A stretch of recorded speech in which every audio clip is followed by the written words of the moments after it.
Los físicos actualmente contemplan la idea de que el universo pudo haber surgido de la nada. Otros postulan que posiblemente hay diversos universos y en general en ambas explicaciones a propósito de dónde surgió el universo se evidencia que no hay necesidad de la presencia de un creador, sino que hay distintas leyes, la ley de la gravedad, del electromagnetismo, de las fuerzas nucleares, fuerte y débil, que regula la asociación de las partículas subatómicas para formar átomos, y esos átomos constituyen moléculas y esas moléculas le dan forma a distintos tipos de materia que habitan un lugar en el espacio y en el tiempo, y son procesos físicos que ocurren sin necesidad de que haya una inteligencia detrás de ellos. Por lo tanto, la noción de que el universo por su complejidad necesita necesariamente de una deidad, de una inteligencia a la manera del nous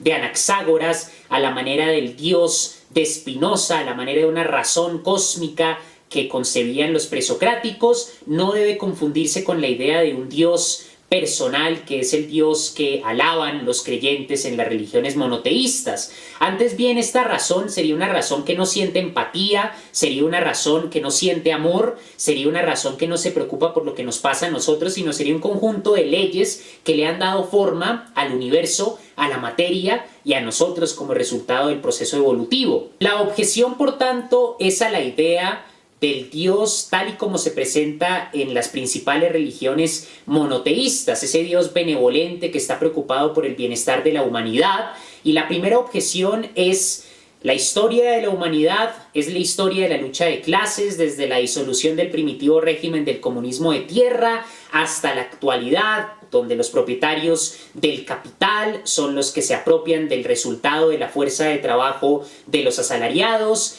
que es el valor que se transforma en precio, en los valores de uso, en las mercancías que se comercializan en los mercados capitalistas. Los burgueses son los que constituyen las leyes, son los que le dan forma al aparato judicial, estatal, al aparato del ejército, de la policía, son los que ejercen el biopoder, son los que están detrás de los mercados, de las industrias que determinan el uso de la ciencia, de las fuerzas productivas, de la naturaleza. Y desde siempre, por lo tanto, en la historia ha habido una clase dominante con el control de los medios de producción, incluso también con el control de los medios de producción de la identidad cultural, la religión, la ideología, y ha sido una historia cargada de guerras, cargada de genocidios, desde el asesinato entre tribus nómadas, pasando por las primeras guerras en el Medio Oriente, en Babilonia, en Sumeria, en Mesopotamia, pasando a Egipto, a Persia. Persia fue un imperio, todo imperio se consolida sobre la base de la conquista y la guerra,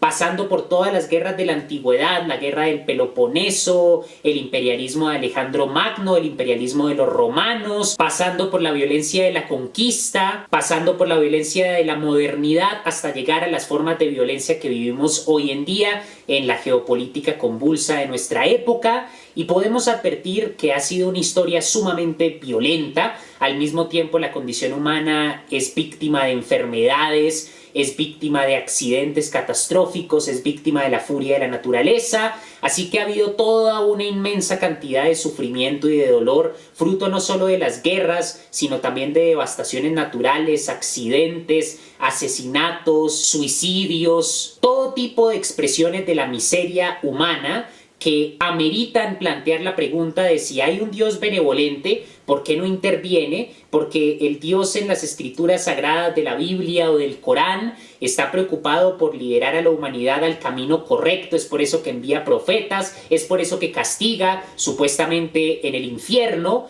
castiga los pecados que se cometen en este plano. Pero ¿qué necesidad de esperar a la muerte? ¿Qué necesidad de esperar a que sus creaciones perezcan y pasen a otro plano para llevar la justicia, cuando esa justicia tiene mucho más significado aquí, en esta realidad material que vivimos, aquí en el ahora? ¿Por qué no interviene para haber detenido las distintas guerras, los distintos asesinatos, enfermedades, totalitarismos, fascismos, despotismos de todo tipo que han caracterizado la historia de la humanidad? Por lo tanto, la idea de un Dios benevolente que interviene, porque esa es la otra contradicción,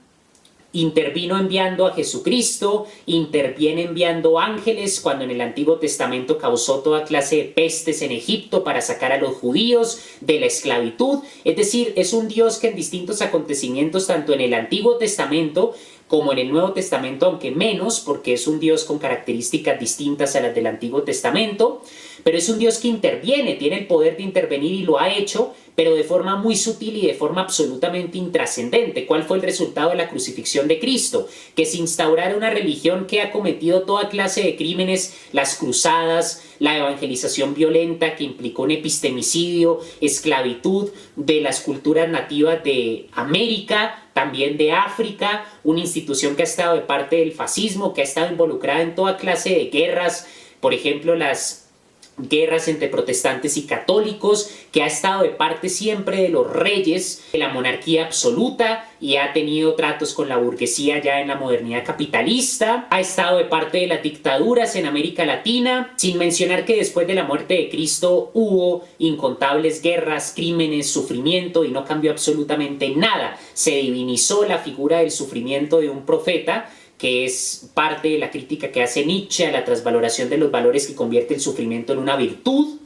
y no se hizo nada por la humanidad. Entonces, la primera razón para no creer en el Dios de los monoteístas, en el Dios de las religiones, es reconocer que la idea de un Dios benevolente que nos ama y se preocupa por nosotros sencillamente convertiría a ese Dios en el más grande criminal, porque si Él tiene el poder de detener las catástrofes, las guerras, las enfermedades, y no lo hace, es culpable de ese sufrimiento humano. Es como el padre que ve que su hijo se está destruyendo, está asesinando a otros y decide no intervenir sino hasta que ya es demasiado tarde. Ese padre sería culpado de negligencia, y sin embargo el Dios benevolente no es culpado de negligencia, sino que se tratan de crear toda clase de malabares retóricos y sofistas para justificar su ausencia. Esa es la primera razón, el hecho de que un Dios benevolente es absolutamente incompatible con la naturaleza llena de contradicciones, sufrimiento, injusticias, explotación, violencia, que es la condición humana. En segundo lugar, el antropocentrismo, que permite en el psicoanálisis de Freud asociar la figura de Dios con la figura del Padre.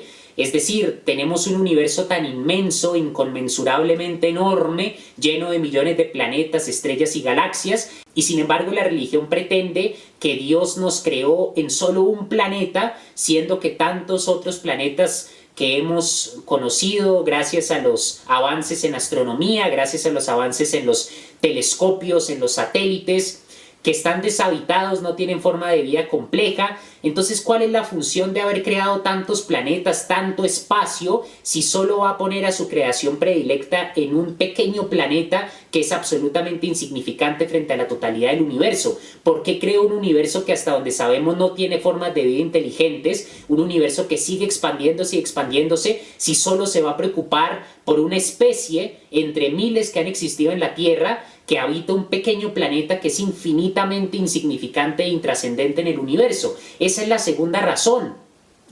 ¿Por qué creó un universo tan grande si solo nos va a poner a nosotros en un pequeño planeta que no representa ni siquiera un grano de arena en una playa? Es antropocentrismo frente al tamaño del universo, frente a la complejidad de otros planetas, agujeros negros, estrellas y todo lo demás que existe en el cosmos. La idea de que ese Dios se preocupa por nosotros debe reevaluarse y se convierte en una fábula cómica típica del antropocentrismo de los monoteísmos. La tercera razón para no creer en el Dios monoteísta es sencillamente detenerse a pensar en la historia de las religiones, y podemos encontrar que los griegos construyeron una serie de dioses. Luego los romanos heredaron esos dioses, les cambiaron los nombres. Los mexicas en Anáhuac tenían unos dioses. Todas las civilizaciones, los persas, los nórdicos, los egipcios, todas las civilizaciones aisladas o interconectadas han tenido creaciones fantásticas que en el plano del politeísmo implica ver una tendencia que Carl Gustav Jung asocia al inconsciente colectivo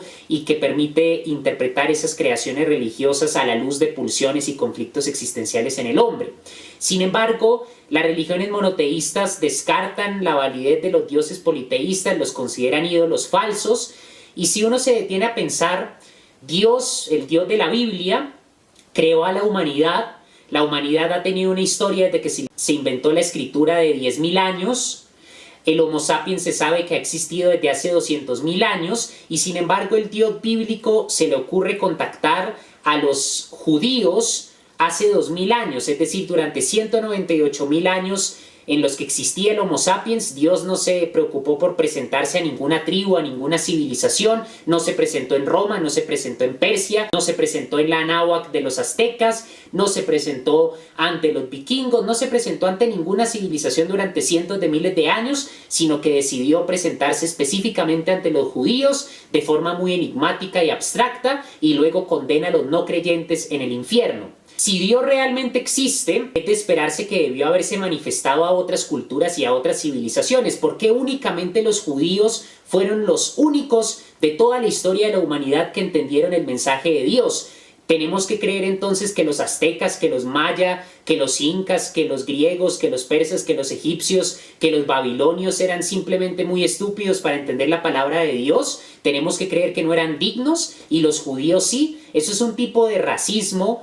y de etnocentrismo brutal que muestra el carácter mesiánico de la religión que se inventaron los judíos. Ellos son el pueblo elegido y todos los demás pueblos no entendieron la palabra de Dios y por eso Dios los escogió a ellos. Esa es la tercera razón, la diversidad de las construcciones religiosas que son incompatibles con el carácter absolutista de los monoteísmos, tanto del cristianismo, del judaísmo como sobre todo del islam. La cuarta razón tiene que ver con la incompatibilidad de la explicación científica del mundo y los mitos religiosos que se presentan en las escrituras sagradas. Es incompatible el acto de fe con el carácter del pensamiento crítico de la filosofía y con el método científico, y el relato de la creación del mundo tanto en el Corán como en la Biblia es absolutamente errado desde el punto de vista científico. No hay problema si la Biblia y el Corán se trataran como se trata la teogonía de Hesiodo, como la literatura que describe el ser de una comunidad en un momento histórico particular, pero desafortunadamente hoy en día se tratan como si fueran relatos sagrados que describen la realidad, cuando son solo fábulas, son literatura, la literatura de un pueblo. Por lo tanto, la recomendación es ser muy crítico frente a la religión y encontrar en la filosofía y en el arte formas de lidiar con la condición humana, formas de transformar la sociedad, una responsabilidad política con el otro, un humanismo que parte de romper las cadenas prometeicas de la fe y del dogma religioso.